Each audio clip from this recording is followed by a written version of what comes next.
The abuse of children, the murder of children, the beating of children, the disappearance of children, this is becoming very, very worrying development in the society.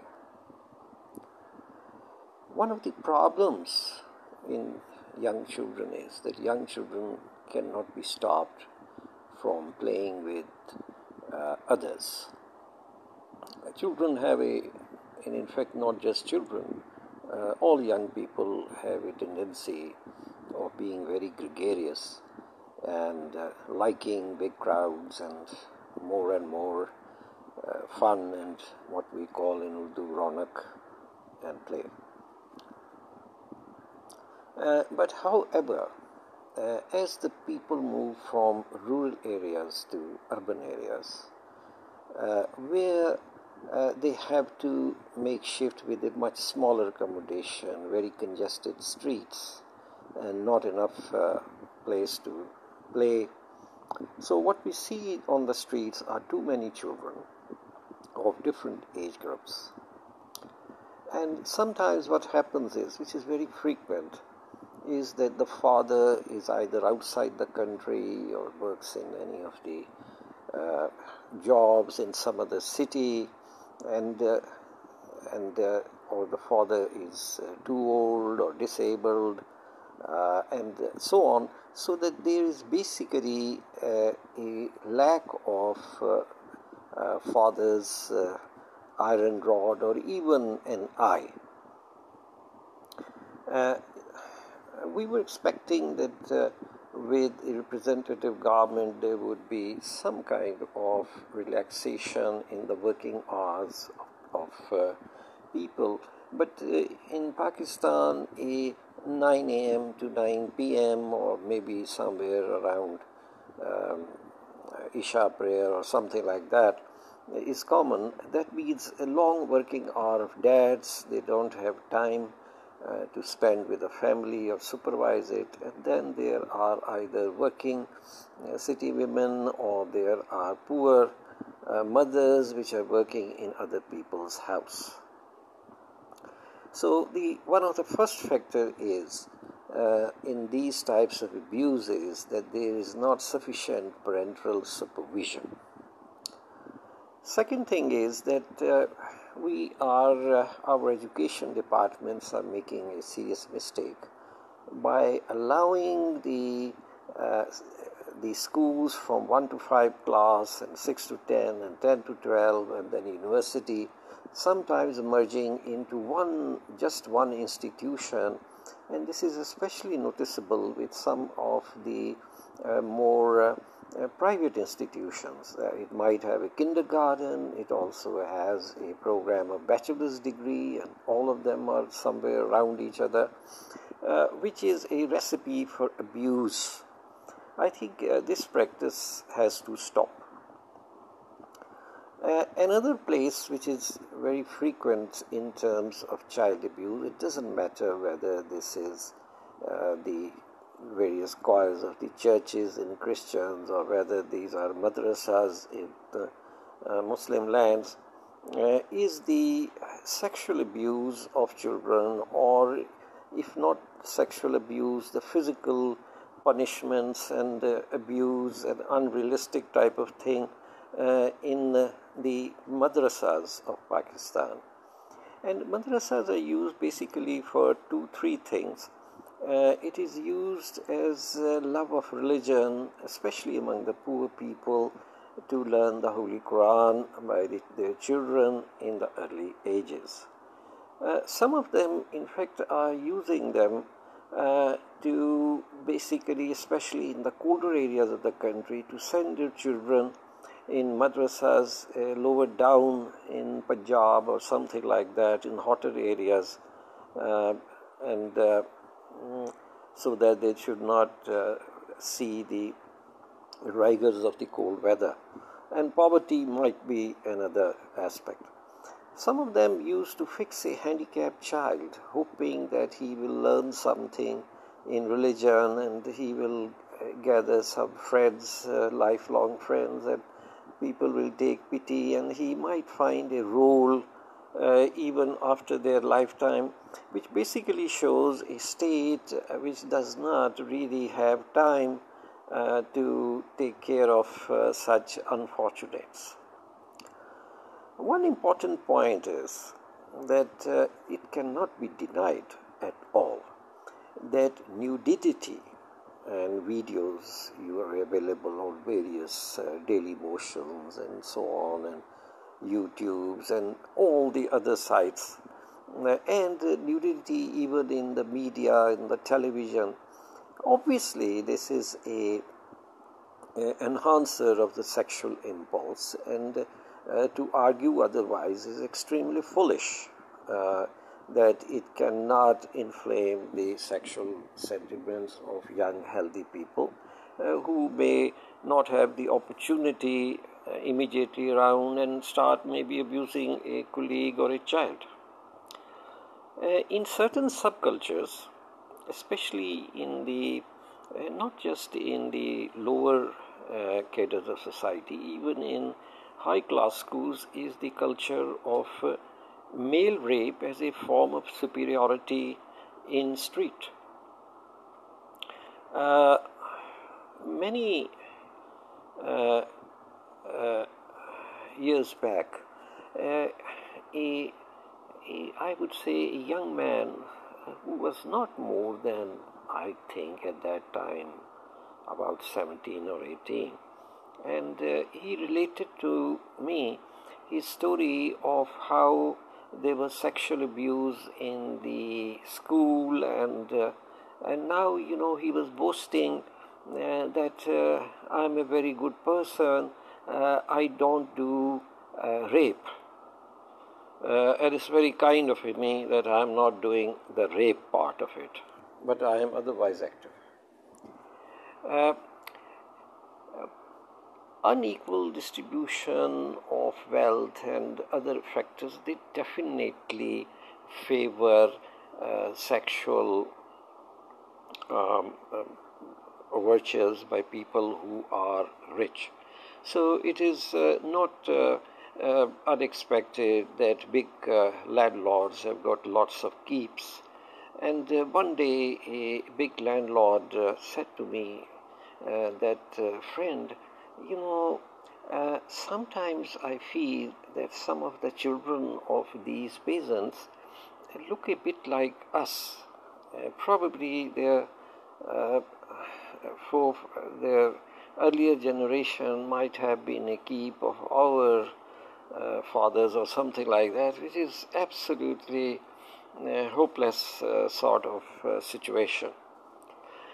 Another hopeless type of situation is the persistent sense of inferiority complex in urban girls of lower classes, especially the lowest of the classes, who sometimes even encourage the master's household people to develop some types of relationship with them so that their work becomes lighter and they become more desirable.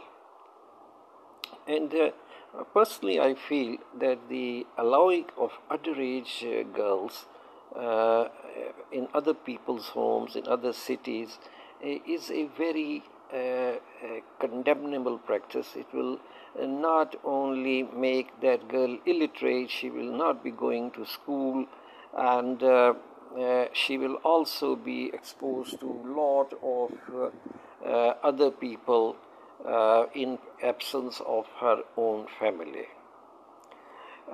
Then there is a whole group of older age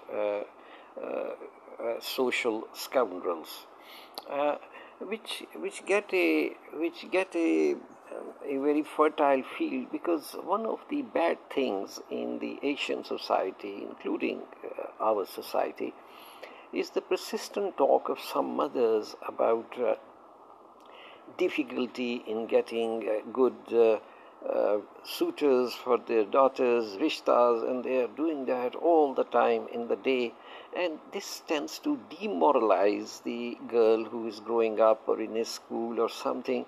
And I would strongly recommend that the mothers should not discuss the difficulties in rishtas and so on, or type of things in front of the young girls. I've seen them, they become so demoralized that anybody who has got a little bit of good looks, even though he may be married thrice in his own area, and it is in fact quite common in some of the northern parts and even in Sindh that there would be these gentlemen, these are the polygamous belts, that these gentlemen would be posing as if they are bachelors in the universities and so on, and they have wives over there, and they are in all types of things and so on.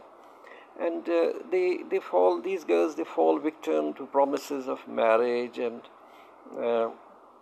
it was sometimes back, it might be occurring even now, that there were some unscrupulous people who would just impress certain young girls that they work in city and they are good looking and she can become an actress, and one day you find out that the girl has gone run away from house, and working class girls, poor girls, and they wanted to become an actress with somebody, and they finally ended up in some kind of odd circumstance or prostitution den or something like that.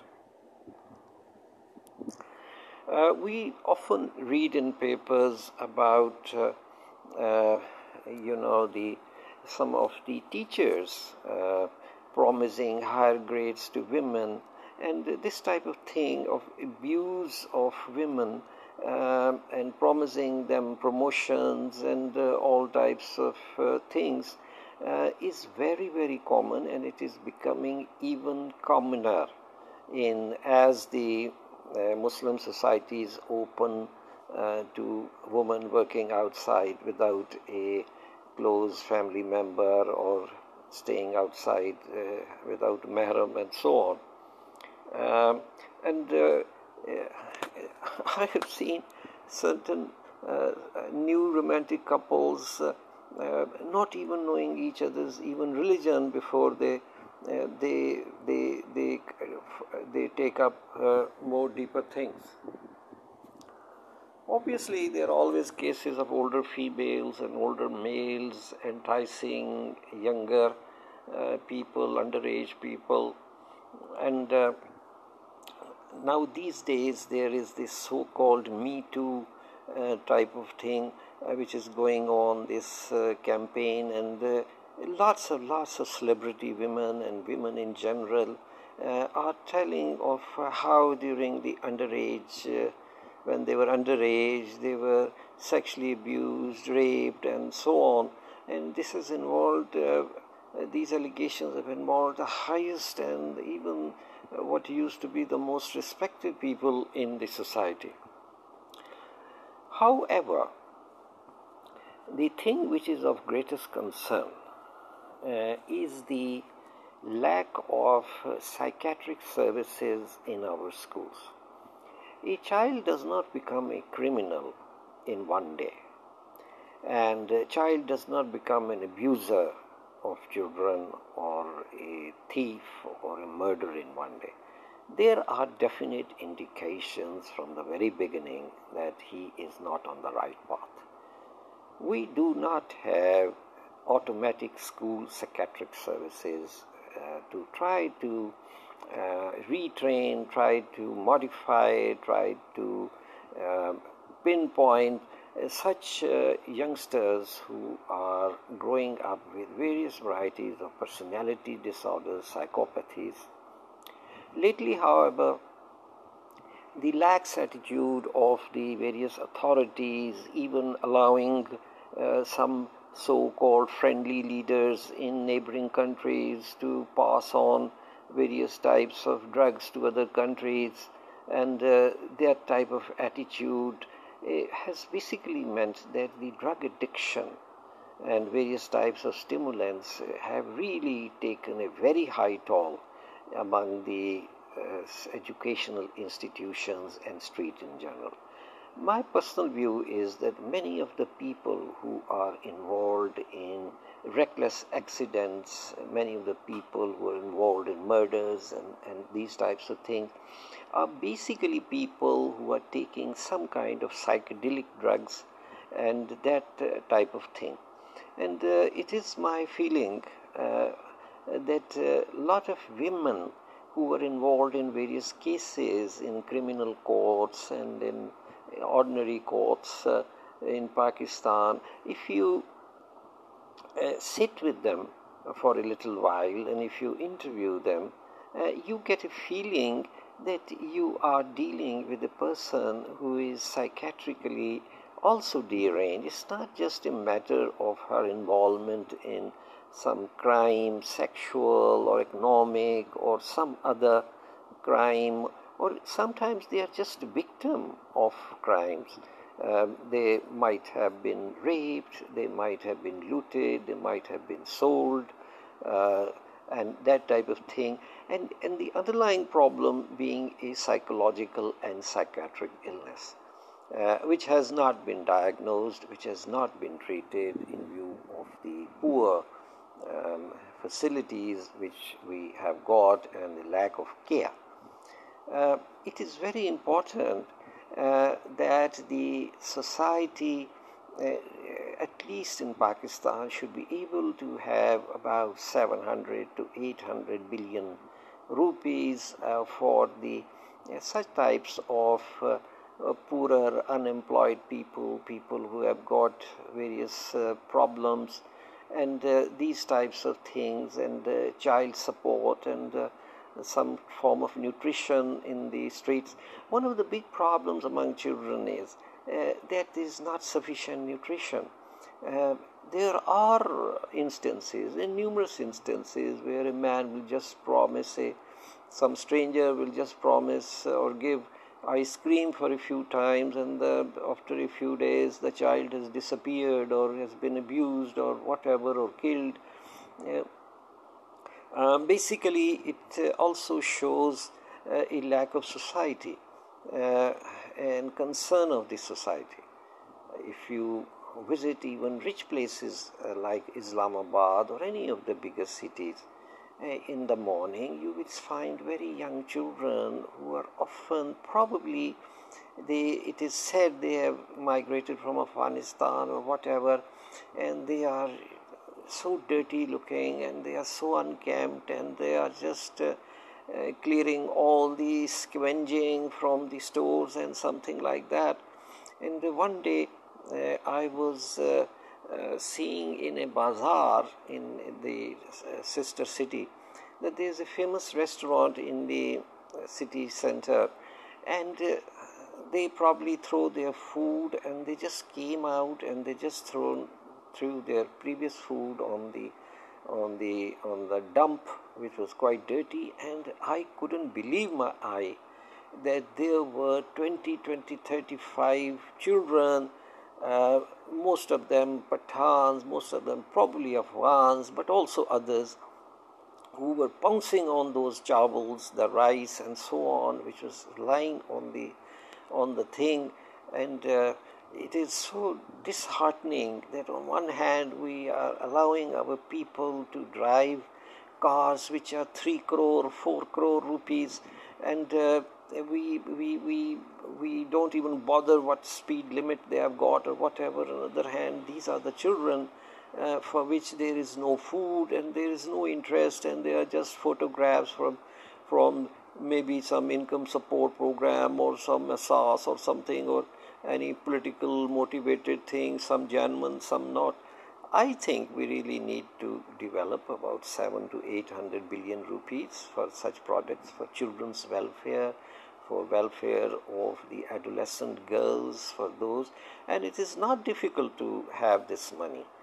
I personally feel that if you tighten up the customs duties and the custom staffs at our entries, and you take a very firm stand on the border smuggling, and don't give punishment to those who allow without duties and so on, you can easily get with this volume of smuggling, with this volume of under invoicing and so on, I don't think there is a real problem of having 6 to 700 billion rupees for social welfare, which can be used for these types of children, developing psychiatric services for them, homes from them for the disabled children, for the disabled people, and to make sure that the girls are not sent to other people's home for working at an underage.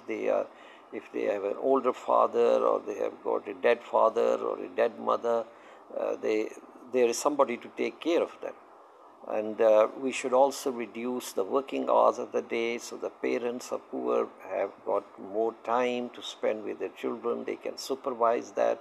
We should not allow devaluation of our currency. We should try to revalue it so that poor people don't have to go abroad to earn money just because their currency is of higher value and they may be able to send back before. I think that we are not improving, we are in fact, we pull the rug from ourselves, and we have developed a mayhem of a society which can be so easily run without any problem. God has bestowed Pakistan with a lot of wealth, and lot of nice lands and lot of everything. And it is just callousness and misplanning and low character with which we find this. And child abuse, child killing after rape and so on, that also shows that we have really not addressed the society, we have not addressed the basic issues, and we have not addressed criminality in general, psychopathy, undiagnosed in general, and people can really get away with 100, 200 murders. People, I think there was somebody in the past who was actually selling children's organs, and he was dissolving it in acid. That was, I think, about 15, 20 years back. Such cases, and this type of thing, it's a very heartbreaking thing, and there is really nobody addressing. There are just a few cases in which if it is very high profile case, immediately somebody would say, well, the DNA matches with this person or that person, and they will even hang it in 3 months, 4 months, which is sometimes very suspicious because obviously testing, lab testing is sometimes not that reliable, especially when there is a chance of the machines being not right, or somebody putting pressure, or somebody switching the samples, or somebody doing any wrong thing in the line of the tests, and the person analyzing and so on.